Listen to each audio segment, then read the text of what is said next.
আসসালামু আলাইকুম বন্ধুরা, কেমন আছেন সবাই? সাকিব হরর ইউনিভার্সে আপনাদের জন্য আবারও একটি সেরা বাছাইকৃত অত্যন্ত ভয়ানক ঘটনা নিয়ে হাজির হয়েছি। কথা না বলে চলে যাচ্ছি ঘটনায়। যেভাবে লিখেছেন সেভাবেই পড়ছি। এটি পাঠিয়েছেন হাসান নামক একজন ভাই। চলে যাচ্ছি তার কথায়। হ্যালো সাকিব ভাই, আমি হাসান। আমার বাবা একজন কাঠমিস্ত্রি। আমি অত্যন্ত সাধারণ পরিবারের একজন সন্তান। 2021 সালে ঘটে যায় আমার সাথে একটি মর্মান্তিক ভয়াবহ ঘটনা। আজকে সে ঘটনাটি আপনাদের সাথে শেয়ার করব। আমার বাবা কাঠমিস্ত্রি এবং আমরা অনেক দরিদ্র হওয়ায় আমাদের পড়ালেখা চলতো খুব ধীর গতিতে। বলে রাখা ভালো, আমার 2 বোন এবং আমি এক ভাই। আমি পলিটেকনিক্যালে পড়ি। 2021 সালে ভর্তি হয়েছি। দেখা গেছে পড়ার জন্য অনেক বন্ধুই অনেক দিকে ছুটে গিয়েছে। আমি এবং আমার বন্ধু সজীব 2 জন একই সাথে পলিটেকনিক্যালে পড়ি, আর বাকি সবাই বিচ্ছিন্ন। পলিটেকনিক্যালে খুব ভালোই ক্লাস করছিলাম এবং ভালোই দিন কাটছিল আমাদের। আমার চিন্তা ছিল এই ফাঁকে, পড়ার ফাঁকে কিছু টিউশনি ধরব। টিউশনি ধরে সেখান থেকে 2-4 টাকা যতটুকুই আসে সেটা দিয়ে বাবার সাথে কিছু সহযোগিতার হাত বাড়াবো। এরকম প্ল্যান নিয়েই আমি এগোচ্ছিলাম সামনের দিকে। তো সজীব আমার স্কুল ফ্রেন্ড হওয়ায় তার সাথে আমার সম্পর্ক অনেক বেশি অন্যান্য বন্ধুদের চেয়ে। বলা চলে আমরা বেস্ট ফ্রেন্ড। হঠাৎ ক্লাস চলাকালীন 3 মাসের মাথায় সজীব এসে আমাকে বলল, চল হাসান, এক জায়গায় যাব। আমি বললাম, কোথায় যাবি? তখন সজীব বলল, গেলেই বুঝতে পারবি। কি আর করার, বন্ধু বলেছে, মানা কি আর করা যায়। 2 বন্ধু পথ চললাম। কিছু দূর যেতেই সজীব বলল, দে, সাইকেল আমি চালাই। ও হ্যাঁ, বাবা একটা ছোট সেকেন্ড হ্যান্ড সাইকেল কিনে দিয়েছিল, যেটা দিয়ে আমি স্কুলে যাতায়াত করতাম। তারপর সজীবের সাথে যাচ্ছিলাম। সজীব সাইকেল আমার থেকে নিয়ে সে সাইকেল চালাচ্ছিল। সজীব সাইকেল চালাতে চালাতে দেখলাম বিলচাপড়ি গ্রামের পার করে একদম শেষ সীমানার দিকে যাচ্ছে। চারিদিকে ধুধু মাঠ, শুধু মাঠ আর আবাদি জমি পড়ে আছে। সরু একটি রাস্তা গিয়েছে। অবশ্য সেটি ছিল দিনের বেলা, 3টার পরের ঘটনা। অর্থাৎ আমাদের টেকনিক্যালে ক্লাস শেষ করে তারপরে আমরা বের হয়েছি। আচ্ছা, আমি একটা বিষয় বলে নিই, ওনার লেখায় কিছুটা এলোমেলো রয়েছে যেগুলো আমার সাজাতে একটু কষ্ট হচ্ছে। যাই হোক, চলে যাচ্ছি তার ঘটনায় আবার। তো গ্রামের আঁকাবাঁকা পথ ধরে চলছিলাম 2 বন্ধু। চলতে চলতে এক পর্যায়ে একদম গ্রামের শেষে গিয়ে দেখলাম একটা বাড়ি। সেই বাড়িতে বোঝা যাচ্ছিল 3টে ঘর। বাইরে থেকে অতটা বোঝা না গেলেও ভেতরে গেলে বোঝা যাবে বলে আশা করছিলাম। ভেবেছিলাম সজীব হয়তো কোনো একটা বিশেষ কাজে এসেছে। তার বাবা নামি দামি নেতা মানুষ, হয়তো বা কোনো টাকা পয়সার জন্য এখানে এসেছে। আমি সেই খাতিরে চলে আসছি তার সাথে। বাড়ির সামনে 2 জন দাঁড়ানোর পরে সজীব ডাক দিল, বাসায় কেউ আছেন? কাকা আছেন? তখন একজন ভদ্রমহিলা বের হয়ে আসলেন। এসে বললেন, কি চাই? তখন সজীব বললেন, আমি গতকাল কাকাকে কল দিয়েছিলাম কাজের জন্য। তখন ওই চাচি বললেন, দাঁড়াও, আমি আসছি, বলে রুমের ভিতরে চলে গেলেন এবং 2 গ্লাস পানি নিয়ে আসলেন। আসার পর আমাদের দুজনের হাতে দিয়ে বললেন, বিসমিল্লা না বলে বাম হাত দিয়ে পানি এক ঢোকে খেয়ে ফেলো। আমি কথা শুনেই রীতিমীতি অবাক হয়ে গেলাম। মহিলা বলে কি, হয়তোবা নামাজ কালাম পড়ি না, কিন্তু যাতে তো মুসলিম, এইভাবে বিসমিল্লা ছাড়া পানি খাবো, আবার বাম হাতে পানি খাবো, এগুলো আমাদের শিক্ষা নয়। এই মহিলা এসব কী বলে? হয়তো বা ঠাট্টা বিদ্রূপ করছে বলে উড়িয়ে দিলাম। দিয়ে আমি ও সজীব দুজনেই ডান হাতে এবং বিসমিল্লা বলে খেয়ে নিলাম। খেয়ে নেওয়ার পরে দেখি মহিলা আমাদের দিকে খুবই রাগান্বিত চোখে তাকিয়ে আছে। তারপর মহিলাটি আবার রাগান্বিত স্বরে বলে উঠল, বাম পা দিয়ে ঘরে প্রবেশ করো। আমরা তার কথা না শুনে ডান পা দিয়ে ঘরে প্রবেশ করলাম। ঘরে গিয়ে দেখি, ওমা, এ কি! ঘরের ভিতর শুধুমাত্র একটি বিছানা, তাছাড়া আর কোনো জিনিস নেই, কোনো কিচ্ছু নেই। এমনকি কাপড় রাখার জন্য হ্যাঙ্গার পর্যন্ত নেই, আলমারি পর্যন্ত নেই, কিচ্ছু নেই। যাই হোক, হয়তোবা দরিদ্র, আমাদের মতোই, এটা ভেবে আমি নিজেকে শান্ত করলাম। কিছুক্ষণ পর ভেতর থেকে কাকা চলে আসলেন, অর্থাৎ সজীব, যার সাথে গতকাল কথা বলেছিল। তিনি এসেই সজীবকে বলল, কি খবর, এসেছিস?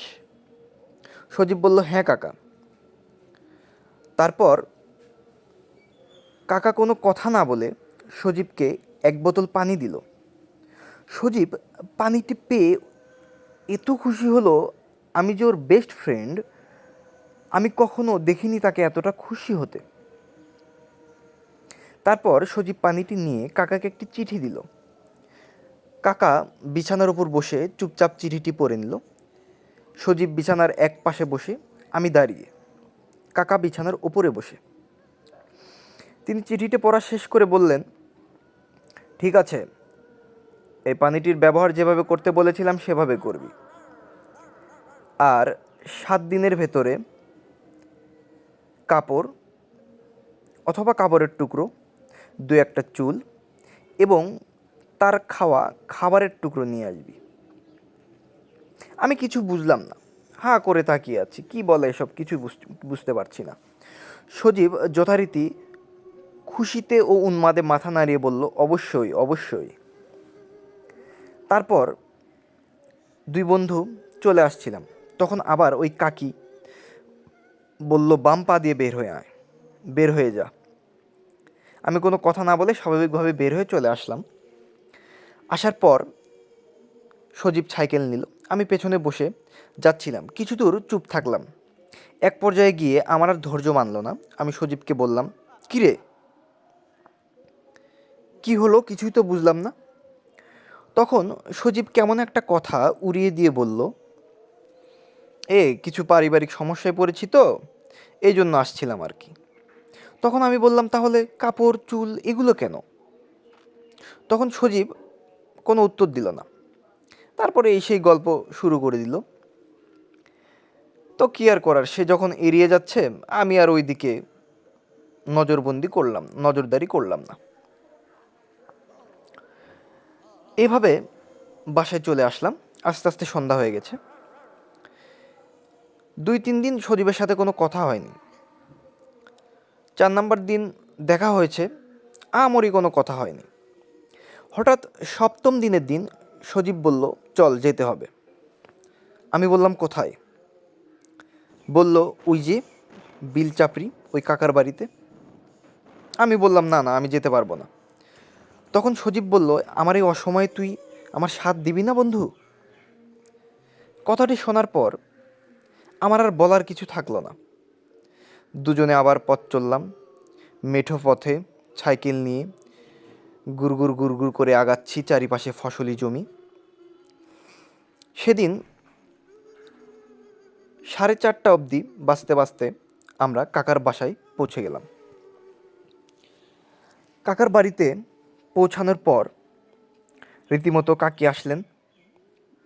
এসে এবার আর পানি না দিয়ে আগে ঘরের ভিতর ঢোকানোর পর বললেন যে, এখন পানি খা বাম হাতে।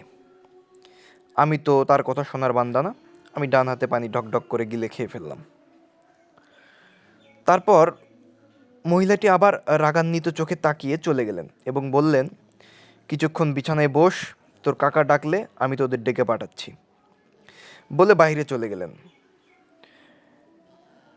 2-1 মিনিট পর মহিলাটি আসলেন এবং বললেন, আয়, তোদের কাকা তোকে ডাকছে। দুজনেই গেলাম। ঘরের ভিতরে গিয়ে দেখলাম 3টি ঘর, একটি রান্নাঘর। দেখে মনে হচ্ছে না যে এখানে রান্না হয়। আরেকটি ঘরের কথা তো বলেছি, একটি খাট। আর একটা পাশে আরেকটি ঘর, সে ঘরটি অবশ্য আলাদা। ঘরের ভিতর ঢুকে পড়লাম সেই আলাদা ঘরে। ঢুকেই দেখলাম এ ঘর অনেকটা আসন পাতানো, কবিরাজদের মতো। আমি তখনও আহামরি বুঝছিলাম না, যেহেতু পলিটেকনিক্যালে পড়ি, আহামরি এসব জাদুটোনা সম্পর্কে বুঝতাম না। তারপরেও দেখে মনে হচ্ছিল যে এগুলো জাদু। ভেতরে প্রবেশ করলাম। কাকা বললেন, কিরে, যেগুলো আনতে বলেছিলাম এনেছিস? সজীব একটি লাল কাপড়ের ব্যাগ হতে সেগুলি বের করে দিল। ওটা দেখেই কাকা রেগে গেল এবং বলল, কি, তোকে বলেছিলাম মাটির পাত্রে রাখতে, তুই কেন কাপড়ের পাত্রে রেখেছিস, বোকা? বলেই সজীবের হাত থেকে ওটা অনেকটাই কেড়ে নিলেন বললে চলে। নেওয়ার পরেই কোনো কথা না বলে বলল, বস এখানে। তারপর কিছু তন্ত্রমন্ত্র করলেন। করার পর বললেন, তোরা থাক, বাহিরে যত কিছুই হয়ে যাক না কেন, খবরদার বাহিরে বের হোস নে, ভেতরেই বসে থাক। ঘরের ভিতর একটি চেয়ার ছিল, সেই চেয়ারে সজীব বসে পড়ল। আমি সজীবের পাশে দাঁড়িয়ে। আমাদের কাকা এসব বলার পরে কাকি এবং কাকা দুজনেই বাইরে গেলেন এবং বাইরে থেকে ঘরের দরজাটি ভালোভাবে আটকিয়ে দিলেন, আমরা এরকমই বুঝতে পারলাম। তার 2-1 মিনিট পরেই বাইরে শুরু হলো ঝড়। প্রচণ্ড বেগে ঝড়। এই ঝড় আর থামার মতো নয়। মনে হচ্ছে দুমড়ে মুচড়ে ঘরের চালা উড়ে যাবে, বেড়া ভেঙে যাবে। খুব দুশ্চিন্তায় পড়ে গেলাম।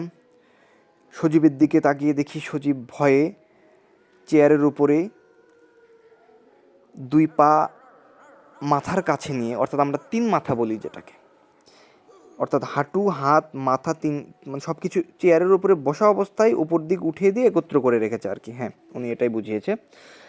একদম দুমড়ে মুচড়ে বসে আছে সজীব। আমি এই জন্য আর সজীবকে কিছু বললাম না। এরকম ঝড় চললো 10 মিনিট। আমি আর সহ্য করতে না পেরে সজীবকে বললাম, কী রে সজীব, কোথায় নিয়ে এসেছিস সেটা? কি হচ্ছে এসব? কিছু কি বলবি আমাকে, নাকি আমাকে মারার জন্য এখানে নিয়ে এসেছিস? সজীব কোনো কথা বলল না। চুপ করে সজীবের চোখে আমি ভয় দেখতে পেলাম। এরকম আরও 5 মিনিট যাওয়ার পরে 15 মিনিটের মাথায় দেখলাম ঘরের দরজা আচমকা খুলে গেল প্রচণ্ড বাতাসে। বাইরে তাকিয়ে দেখি প্রচণ্ড বৃষ্টি এবং ঝড় হচ্ছে এবং কাকা এবং কাকি একটি তেঁতুল গাছের সামনে বসে কী যেন একটা বিড়বিড় বিড়বিড় করে পড়ছে এবং তাদের সামনে একটি কালো ছায়া অবয়ব। আমি দেখে যথারীতি ভয় পেয়ে গেলাম এবং কাকা এবং কাকির চারপাশে অনেকগুলো কালো অবয়ব ঘুরছে। এগুলো দেখার পর আমার মাথায় যেন আসমান ভেঙে বলল, কি হচ্ছে এসব? কোথায় এসেছি আমি? না না না না না, আর কখনো এখানে আসবো না। বড্ড ভুল করে ফেলেছি। কি হচ্ছে এসব? এসব ভাবতেই হঠাৎ দরজা নিজে নিজেই বন্ধ হয়ে গেল। আমি খুব চিন্তায় পড়ে গেলাম। আমিও সজীবের পাশে এসে বসে তার গায়ে হাত রেখে চুপটি মেরে বসে আছি। এরকম 16-17 মিনিট ঝড় এবং বৃষ্টি হওয়ার পরে সব কিছু স্তব্ধ হয়ে গেল, সতেজ হয়ে গেল, সব কিছু যেন কিচ্ছু হয়নি। তার কিছুক্ষণ পর কাকা এবং কাকি আসলেন। এসে বললেন, কাজ হয়ে গেছে। গতবার আমাকে হাদিয়া দিয়েছিলি 1000 টাকা। এখানে বলতে ভুলে গিয়েছিলাম, গতবার সজীব কাকুকে 1000 টাকা দিয়েছিল, আর সেটাই কাকা রিপিট করছে। গতবার আমাকে হাদিয়া দিয়েছিলি 1000 টাকা। এবার যদি কাজ হয় আমাকে পুরো টাকা দিয়ে যাবি। আর আমার কাজে কোনো প্রকার কোনো ভেজাল হয় না, এটা মাথায় রাখিস। আর এই নে, তোকে 2টো তাবিজ দিলাম। এই তাবিজ রাত্রিবেলা একটি হাতে এবং একটি কোমরে বেঁধে নিবি। যেদিন বাঁধবি সেদিন অবশ্যই সারা রাত উলঙ্গ হয়ে থাকতে হবে। এসব শুনে আমি যথারীতি অবাক। এটা তো অবশ্যই কালো জাদু, বই আর কিচ্ছু নহে। আমার মাথায় চিন্তার ছাদ ভেঙে পড়ল। কি হচ্ছে সব বুঝতে পারছি না। সজীবের ওপর আমার প্রচণ্ড রাগ। মনে হচ্ছে ঘর থেকে বের হয়েই ওকে আমি ছিঁড়ে ফেলি। নিজের রাগকে দমিয়ে রাখলাম। তারপর কাকা বললেন, যা, কাজ হয়ে গেছে, 1 মাসের ভিতরে সমাধান পেয়ে যাবি, তারপর আমার হাদিয়া আমাকে দিয়ে যাবি। এ কথা বলেই কাকা বললেন, যা, বেরিয়ে যা। আমরা দুজন ঘর থেকে বাইরে আসলাম। আসার পর দেখি এত বাইরে ঝড় বৃষ্টি হলো। এক পর্যায়ে দরজাও খুলেছিল। আমি দেখেছি যে বৃষ্টি হচ্ছে, ঝড় হচ্ছে, কিন্তু বাইরে গিয়ে দেখি সব ঠিক। আমার মাথা ঘুরে উঠল। এসব কি বলে? ঘরের দরজা থেকে বের হয়ে আঙ্গিনার নিচে নেমে আমি তো আরও অবাক। হায় খোদাই, আমি কি দেখছি! দেখছি তেঁতুল গাছের কাছে একটি মুরগি, একটি কোয়েল পাখি, একটি কবুতরের বাচ্চা, একটি কুচে মাছ, কিছু মুরগির মাথা এবং সিঁদুর রাখা। এ তো সব কালো জাদুর যন্ত্রপাতি। আমার মাথায় আসমান ভেঙে পড়ল। আমি হুমকি দমকি করে ঘর থেকে বের হয়ে নিজে সাইকেল নিলাম এবং সজীবকে বললাম, ওঠ। সজীব উঠল এবং আমরা যাব। এই সময় কাকি বলল, পানি তো একদিন পরেই ছিটিয়ে দিয়েছিলি, তাই না? ওই যে বোতলে পানি দিয়েছিলাম। তখন সজীব বলল, হ্যাঁ হ্যাঁ হ্যাঁ, দিয়েছি। আপনাদের কাজ ঠিকভাবে করুন। তখন ওই কাকি বলল, তোর কাজ হয়ে গেছে, তুই এখন ফলাফলের জন্য প্রস্তুত থাক।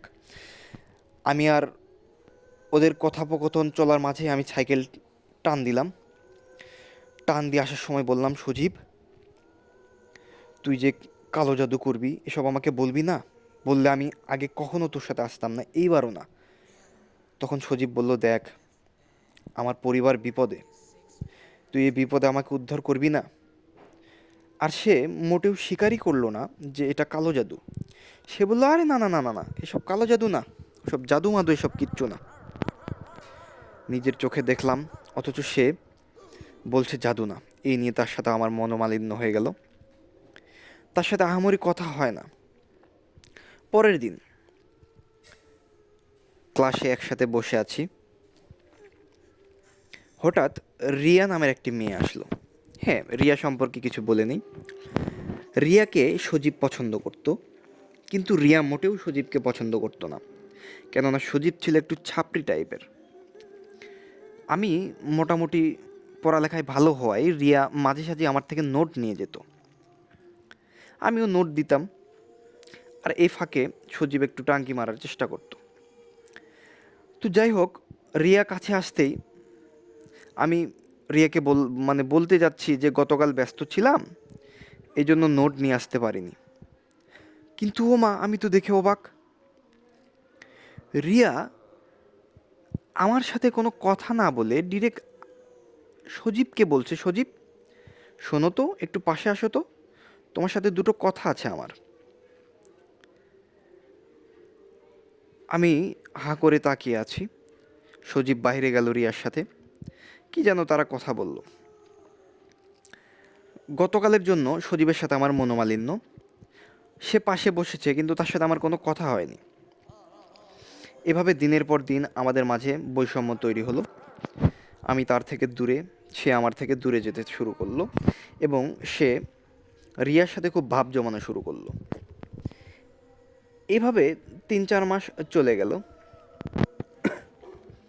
3-4 মাস চলে যাওয়ার পরে হঠাৎ আমার আরেকটি বন্ধু, এটা পলিটেকনিক্যালি তার সাথে আমার আন্ডারস্ট্যান্ডিং হয়, সে বন্ধুটি আমাকে এসে বলছে, সজীব আর রিয়ার তো জমে উঠেছে। আমি বললাম, হ্যাঁ রে, মেয়ে মানুষের মন বোঝা বড় দায় রে। করে খাক তারা, সুখে থাকুক তারা। এই বলে কথা শেষ করলাম এবং হা হা করে উড়িয়ে দিলাম দুজনেই। এর প্রায় আরও 1 মাস পর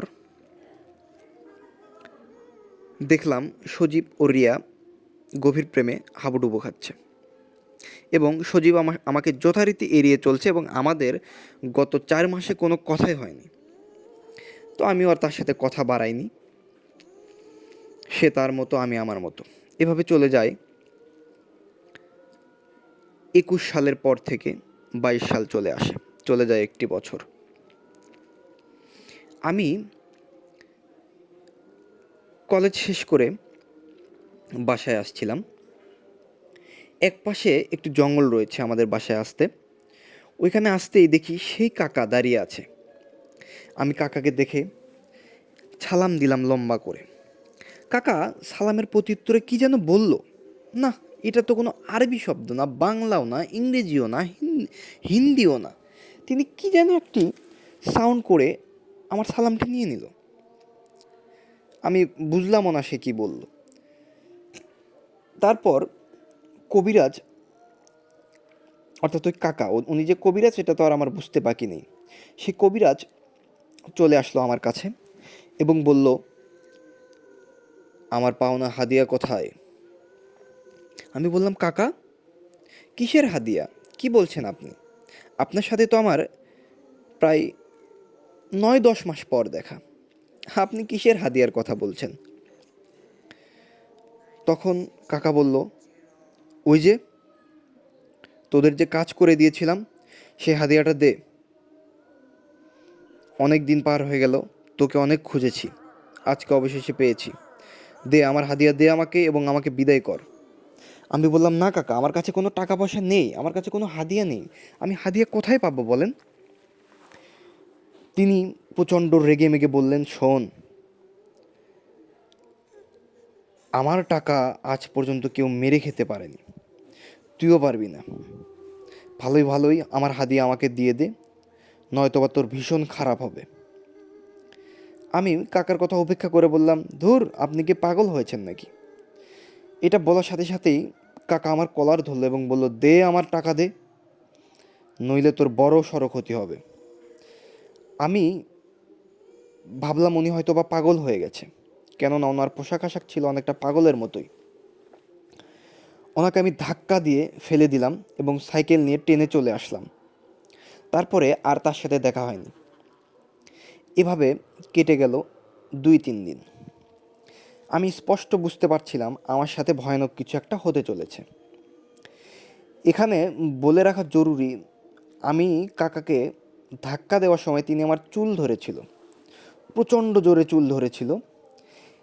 এক পর্যায়ে আমি যখন তাকে ধাক্কা মারি তখন তার হাতে আমার কিছু চুল উঠে গিয়েছিল, এটাও আমি লক্ষ্য করেছিলাম। তার 2 থেকে 3 দিন পর আমি হঠাৎ অসুস্থ হয়ে পড়ি এবং একদিনের মাথায় একদম বিছানায় পড়ে যাই। আমার এই অবস্থা দেখে আমার বাবা আমাকে হসপিটালে নিয়ে যায়। হসপিটালে নিয়ে যাওয়ার পরে 3 মাস থাকি হসপিটালে। শরীর কিছুটা সুস্থ হলে চলে আসি বাসায়। তখন বাসায় আসার পরে কি কি হয়েছে এসব আমি আর বলতে পারি না। এখন বর্ণনা করবে আমার খালাতো ভাই রাকিব। আমার সাথে কি কি হয়েছে সেসব পরবর্তী ঘটনা আলোচনা করবে, আমি তার ভাষায় বলছি। হাসানকে বাড়ি নিয়ে আসার পর হাসান কিছুটা সুস্থ হলেও তারপরেও আবার অসুস্থ হয়ে যায়। সে এতটা অসুস্থ হয় যে বলার মতো না। সে বিছানা থেকে উঠতেই পারছিল না, তার পায়ের নিচের ভাগটা একদম পঙ্গুর মতো হয়ে যায়, কোনো রক্ত চলাচল হচ্ছিল না। আবারও হসপিটালে ভর্তি করানো হয়। আঙ্কেল তার ভিটামাটির জমিসহ বিক্রি করে দেয় হাসানের চিকিৎসার জন্য। প্রায় সর্বস্ব বিক্রি করার পরেও হাসান সুস্থ হয়নি। ডাক্তাররা চিকিৎসা করে বলে, তার তো কোনো সমস্যা দেখছি না, কিন্তু কেন জানি কোমর হতে পায়ের ডগা পর্যন্ত কোনো প্রকার কোনো রক্ত চলাচল হচ্ছে না। ডাক্তাররা অনেক ট্রিটমেন্ট করেন, তারপরেও কোনো সমাধান পাননি। কী আর করার, হাসানের বাবা কিছু তার আর কিছু করার ছিল না, তাই তিনি হসপিটাল হতে হাসানকে বাসায় নিয়ে আসেন এবং আমরা সবাই হাসান সুস্থ হবে এটা একদম ভুলে গিয়েছিলাম এবং যথারীতি সবার মুখে চিন্তার ছোপ এবং সর্বস্ব হারিয়ে দুশ্চিন্তায় পড়ে যায়। হাসান তার সাথে ঘটে যাওয়া সকল ঘটনা আমাদের জানায়। এর ভিতরে অনেক কবিরাজও হাসানকে দেখানো হয়েছে, কিন্তু কোনো কবিরাজ কোনো সমাধান দিতে পারেনি। হঠাৎ গ্রামে একদিন খুব বড় মাপের একজন মাওলানা সাহেব আসে ওয়াজ করতে। আমরা সবাই জানি যে গ্রামে ওয়াজ মাহফিল হয় এবং শহরেও হয়, তবে গ্রামে বিশেষ কোনো উলি আউলিয়ার ওয়াজ মাহফিল হলে গ্রামের মানুষজন তাদের খুব সম্মান করে। এই জন্য যারা ওয়াজ করে তারা গ্রামের মানুষদের অনেক পছন্দ করে। হাসানের বাবা সেই বড় মাওলানাকে গিয়ে হাসানের ঘটনা খুলে বলে। মাওলানা সাহেব বলে, আমি তো আজকে যেতে পারবো না, আমার এখানে প্রোগ্রাম শেষ হলে আমার আরেকটি জায়গায় প্রোগ্রাম আছে, আমি এক পাক আপনার সন্তানকে দেখে যেতে পারি, আর শুক্রবারে আপনি আমার মাদ্রাসায় আসেন বলে মাওলানা সাহেব তার ঠিকানা দিয়ে দেন হাসানের বাবাকে। তারপর মাওলানা সাহেব রাত্রের ওয়াজ শেষ করে আমাদের অর্থাৎ হাসানের বাসায় আসেন। আসার পর ঘরের ভিতর ঢুকতেই বলে, এ কি, এ তো পুরো জিন জাতিকে নিয়ে বসবাস করছেন আপনারা ঘরের ভিতর, সব নোংরা জিন। কই, হাসানের ঘরে নিশ্চয়ই ওদিকে। আমরা অবাক হয়ে গেলাম এটা দেখে। বললাম, কিভাবে বুঝলেন? তখন বললেন যে তারা ঘোরাফেরা করছে এখানে, কিন্তু অবস্থান নিয়েছে ওই ঘরে। তারপর চলে গেলাম হাসানের ঘরে, গিয়ে হাসানকে দেখার পরে বললেন, আহারে, এ তো কালো জাদু, এ তো কালো জাদু, খুব বড় মাপের একটি কালো জাদু করা হয়েছে, নিকৃষ্ট নাপাকা জিন দ্বারা কালো জাদু করা হয়েছে এর ওপর, জিনের সর্দার কালো জাদু করেছে এর ওপর। এসব শুনে আমাদের মাথায় যথারীতি আসমান ভেঙে পড়ে। হুজুরকে বললাম, কোনো একটি সমাধান দিন আমাদের। হুজুর বললেন, আপনারা শুক্রবারে দেরি না করে চলে আসুন, আমি দেখি কি করা যায়। আমরা আর দেরি না করে শুক্রবার সকালে বেরিয়ে পড়ি হাসানকে নিয়ে। হুজুরের মাদ্রাসায় যাওয়ার পর হুজুর অর্থাৎ মাওলানা সাহেবের কথা বলছেন, এক একবার এক এক নাম লিখবেন না, আপনাদের কাছে আমি অনুরোধ করি। হুজুর লিখলে হুজুর লিখবেন, মাওলানা লিখলে মাওলানা লিখবেন, কেননা অনেকে আছে আমাদের ঘটনা একটু শুনে পরবর্তীতে আবার শোনে সময়ের অভাবে, তাই আপনারা নির্দিষ্ট একটি ওয়ার্ড ব্যবহার করবেন। আচ্ছা, চলে যাচ্ছি ঘটনায়। তো তিনি বলছেন, অর্থাৎ হাসানের খালাতো ভাই বলছেন, রাকিব বলছেন, হুজুরের কাছে যাওয়ার পর হুজুর হাসানকে ভালোভাবে দেখলেন এবং কিছু একটা রোকেয়া করলেন হালকা করে, করার পর বললেন, কিছুক্ষণ বসুন, আমরা দুপুর নামাজ পর বসব। যথারীতি নামাজ শেষ হলো। তারপর হুজুর যে রুম দিয়েছিলেন সেই রুমে, এটি সম্ভবত বাচ্চাদের পড়ানোর জন্য একটি রুম, অর্থাৎ কোরআন শিক্ষার একটি রুম এরকমই হবে। ওইখানে হুজুর আসলেন এবং সাথে আরও 15 জন হুজুর আসলো, অর্থাৎ ওই মাওলানা সহ টোটাল আরও 15 জন আসলেন ওই ঘরে। আসার পর তারা সবাই একসাথে রোকেয়া শুরু করলেন এবং আমাদের বললেন, যতক্ষণ পর্যন্ত কাজ না শেষ হয় আপনারা ঘরের ভিতর ঢুকবেন না, ঘরের ভিতর যত যাই হয়ে যাক না কেন আপনারা ভুলেও ঘরের দিকে উকিও দিবেন না। এটি বলে চলে গেল ঘরের ভিতর। আমরা দূরে দাঁড়িয়ে কথা বলছিলাম। প্রায় 30 থেকে 32 মিনিট পর হুজুর আসলেন।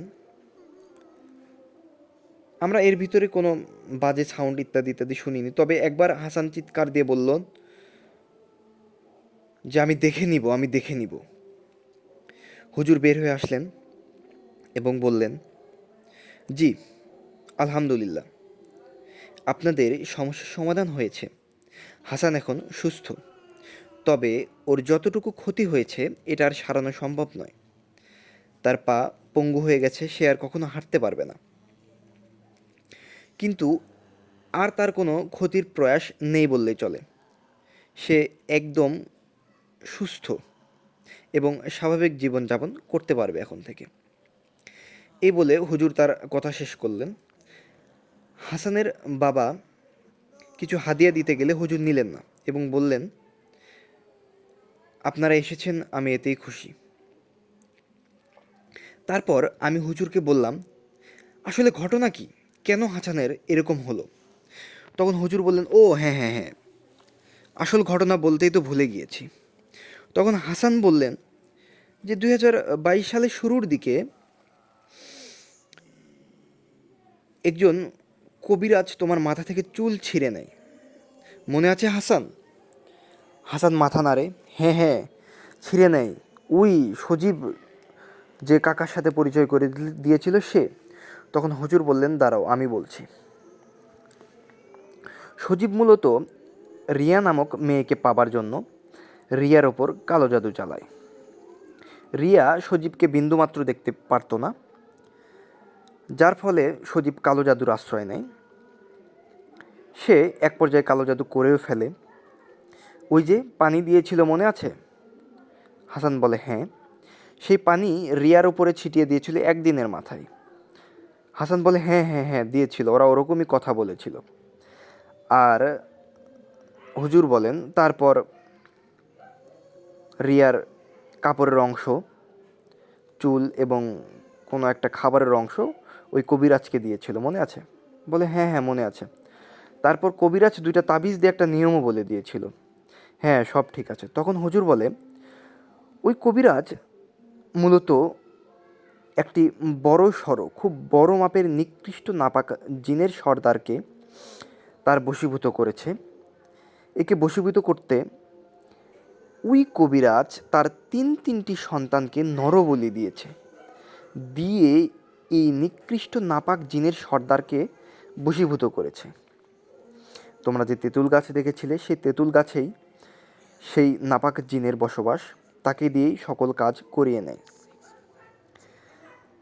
সেই কবিরাজ সজীবের সাথে চুক্তি করে, সে যখন দেখবে যে রিয়া তাকে পছন্দ করছে, রিয়া তার দিকে এগিয়ে আসছে, তখন সজীব যেন কবিরাজের টাকা দিয়ে দেয়।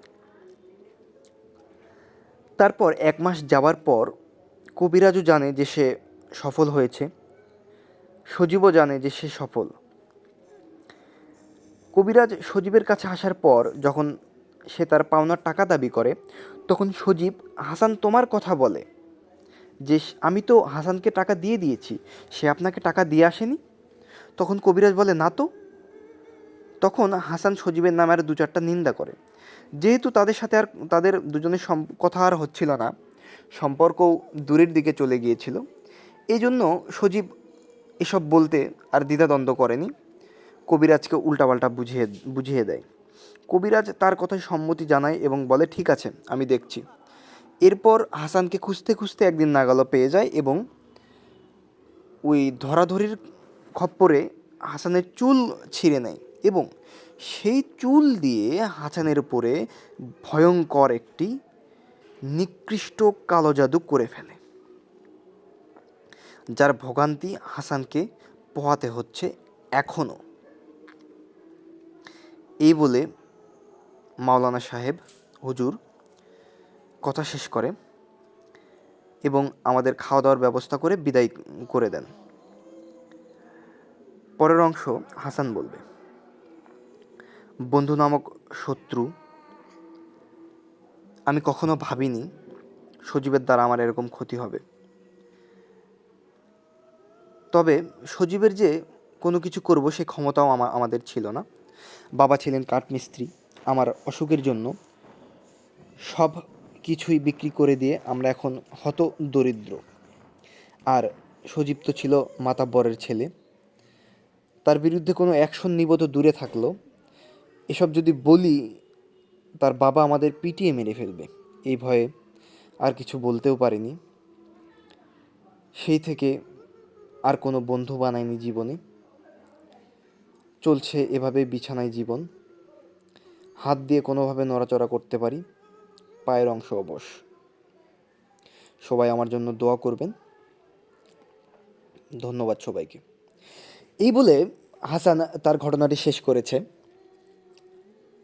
আমি অনেক ঘটনা চ্যানেলে শেয়ার করেছি, সাকিব হরর ইউনিভার্সে। ও হ্যাঁ, আমি কিন্তু চ্যানেলের নাম চেঞ্জ করেছি, বিভিন্ন সময় বিভিন্ন নাম দেই আর কি। ওই কাজের খাতিরে দেখা যায় যে কী দিব আসলে ভকর চকরে পড়ে যায়। তবে এখন থেকে নিয়মিত ভিডিও পাবেন আপনারা।